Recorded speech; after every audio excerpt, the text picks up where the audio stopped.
Tara with Heal Strong. I wanted to do a quick overview of our new product, Resilion. Got a couple of our experts here, and we wanted just to explain what it is, how it can help you as OT cybersecurity leaders, and what makes it a game changer. Roger, how would you explain Resilion? Resilion is everything I always wish I had. Short version. So what does that mean? I think when you're looking at, regardless of what stage you are in your journey, in terms of building out a program, we all know a program is about people, process, and technology. The challenge is how do you move it forward in terms of your program definition, whether it's your corporate standard for OT security globally, it's defining your charter, your policies and procedures and processes, all of the things that are so challenging. It's not just the technology investments, it's what are the program elements around that technology. And then how are we tracking that information and, quite frankly, moving that needle forward, regardless of how we're measuring progress for our program and our organization. Often at the organization level, we are measuring and communicating based upon maturity. It's a very common metric. At the plant level, often we're looking at risk-based. I think we're also seeing trends now of moving to financial quantification. All of these are different lenses, if you will, into ultimately the same program. So that's one of the things that we wanted to solve is how can we create a program? And that's what we call the OT execution engine. That number one, it has that guidance of this is what you should be doing and giving you guidance and rationale along the way that's standards-based and ties right back to your corporate definition. And then when it comes to the work, it's doing 80% of the work. So let's take the example of a policy. It simplifies the creation of the policy because it creates it. And it breaks that policy up into the building blocks. And it shows that mapping in terms of the percentage of meeting that requirement. But it doesn't stop there because creation of the document is just one aspect. There's the approvers, the contributors, and the reviewers and owners. All of that is integrated to simplify the internal collaboration. So it's just intended to drive efficiency and the effectiveness so that one person can operate as multiple. So it's a platform to drive efficiency. Awesome. William, how would you answer that? Yeah, I mean, from my perspective, Resilion really is helping CISOs communicate up and down and across in their organization, right? So Resilion helps a CISO prepare information that they need to deliver to the board. It also helps them work with their team and drive actions on their team. And then it helps them work across their peers. So if they need like cross-functional sign-offs on different programs, that's built into the tool. There's an attestation mechanism and a RACI mechanism where you can create a cross-functional system and have a non-repudiation capability, right? So when the CISO asks the head of risk, are you good with this policy? Do you need edits to this? I've drafted this policy. It's ready for your review. Head of risk can review it and say, this looks good and sign off on it. And then that's in their system that everyone can see. That works at multiple levels too. So like that's a sort of working up and across level. But like if you go down or if you think about this activity of, how well are we enforcing or adopting this control that's part of this policy? Say it's a specific policy on a specific control. Like we want a really good annual policy of reviewing the firewall that segments IT and OT. Okay, are you doing it? How do you know you're doing it? Where's the evidence collected? Who's able to go in there and show the evidence and upload it? All that is built into the platform. And that platform level, collaboration level is going to be an amazing game changer for people, process, technology adoption that drives risk reduction for OT. And all of that, do they need to increase their team's headcount to accomplish that, William? No, what we're doing here is building a platform that helps you uh, advance your security goals without having to hire more people. That positioning in terms of driving teams' efficiency, and a team can be an individual in this case, right? Right. But I think Bill really brought something to light that I think is so crucial, and that is the cross-domain or the silos communication. And the one thing that I think is interesting is if we take a step back and just, what is OT security? And why is OT security different? Well, first of all, operational technology is about our operations. So if we think about the shop floor, the plant floor with the production line, those are our OT industrial control systems. What's different is I think we're looking at a situation where CISOs are now responsible for operational security as well as the enterprise. But what's different from the rest of the enterprise is they don't own the assets. Is operations falls under chief manufacturing officer or a chief operations officer. It's the operations side of the house.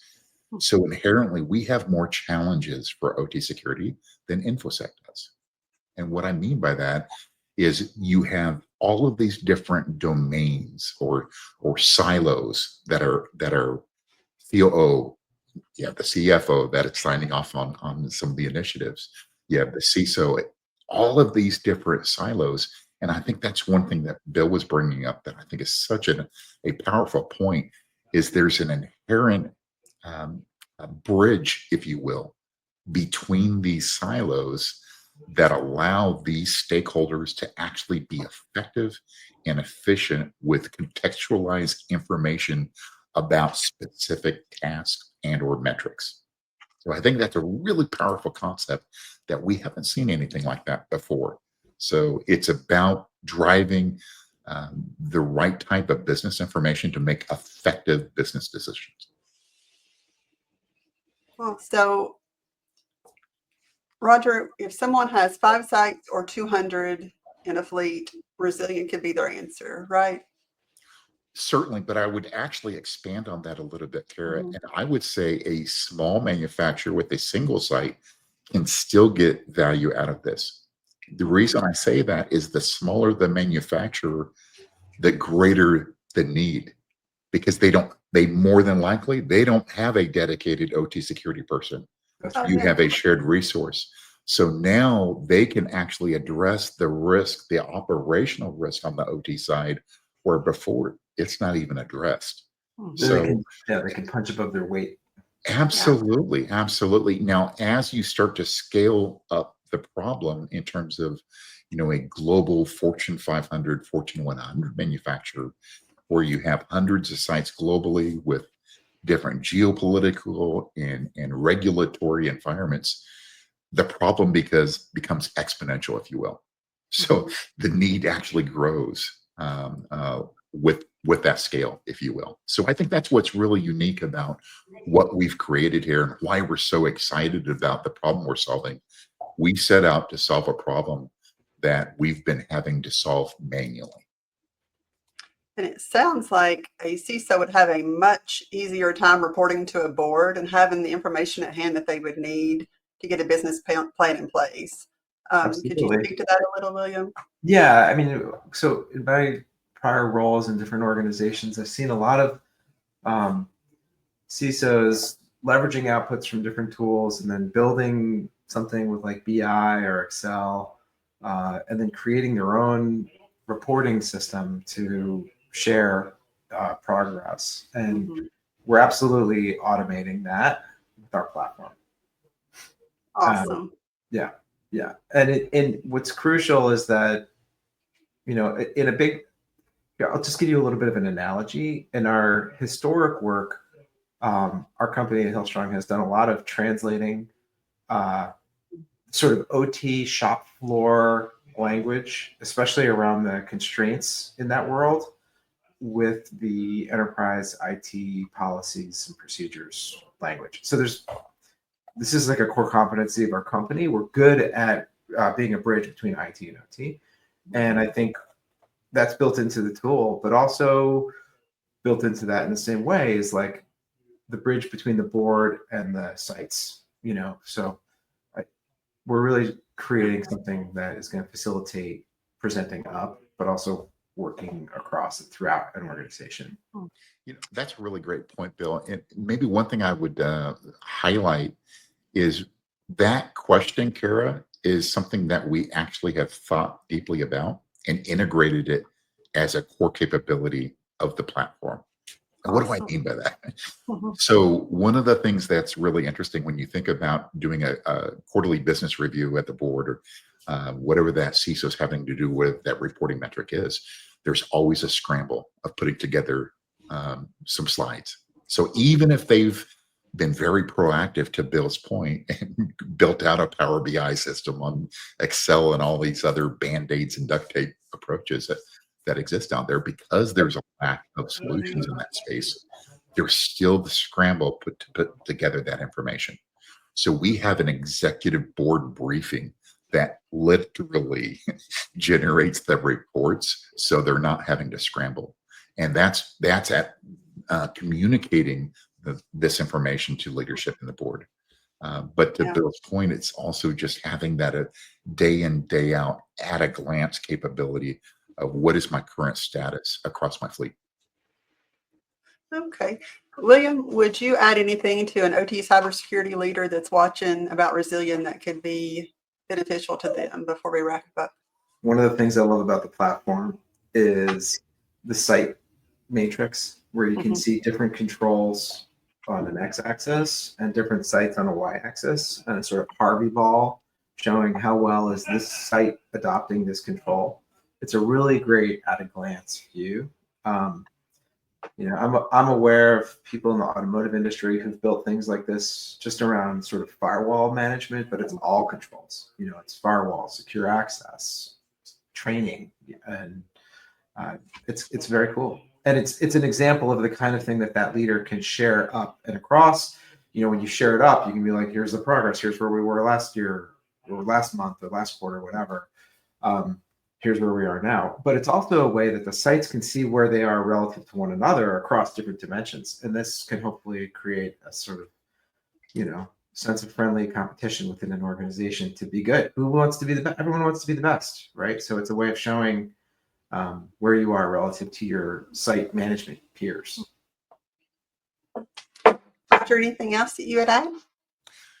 I think one thing it's interesting, if you think about over a decade of the expertise that we've had in working in so many different industrial verticals of assessing risk and that communication of risk to leadership and often to the board as well as taking that to the next level, which is really building out that program. So all that work that we've done for clients in the past, what we really set out to solve is the codification of experience. And Bill's probably going to laugh when I use that word because it's one of my favorite. But that's what we really set out to do is build a platform that can actually execute on our behalf, but that also takes in that unique level of pragmatic expertise, that deep expertise we have in so many different industrial verticals, and training that into the engine. I think that's really unique. Hey, thanks, guys. And if you're watching this and you would like to know more or want to see a demo, we'd be thrilled to show that to you. Go to hillstrongsecurity.com, or you can reach out to any of us on LinkedIn. Thanks so much. Have a great day.